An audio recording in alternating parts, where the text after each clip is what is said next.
আয়ারল্যান্ডে আবারও মুসলিম বিদ্বেষী ও অভিবাসন বিরোধী উগ্রবাদীদের উপদ্রব ও একটি স্থানীয় ইসলামিক সেন্টারে আগুন। মাইগ্রেশন বাংলার আয়ারল্যান্ড প্রতিনিধি কাজী মাহফুজ রানার তথ্যচিত্রে বিস্তারিত।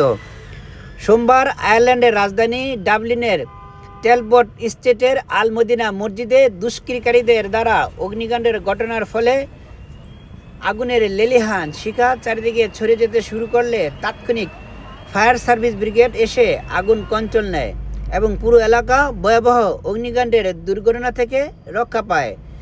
আনগ্রেপ্তার সূচনা এবং অন্যান্য জরুরি সেবার পাশাপাশি তদন্তের অংশ হিসাবে 40 ঊর্ধ্ব এক ব্যক্তিকে গ্রেপ্তার করেছে স্থানীয় প্রশাসন এবং আসামিকে গার্দা হেফাজতে নিয়ে জিজ্ঞাসাবাদ করা হয়েছে। পুলিশ ও এলাকার স্থানীয় প্রতিষ্ঠান আবাসস্থলের সিসি ফুটেজ সংগ্রহ করার চেষ্টা করছে। সম্প্রতি সময়ে আয়ারল্যান্ডের অভিবাসন বিরোধী আন্দোলন, মুসলিম ও হিজাব বিদ্বেষী উগ্রপন্থীদের আইরিশ সংগঠনগুলো এবং কিশোর গ্যাং ও উগ্রপন্থীদের এতই উপদ্রব বেড়ে গেছে, যার ফলে মুসলিম জনগোষ্ঠী ও বিশেষ করে বাংলাদেশিগণ উৎকণ্ঠায় ও আতঙ্কিত অবস্থায় দিন পার করছেন। My name is Moiz. Yeah, I seen that like there was a fire there.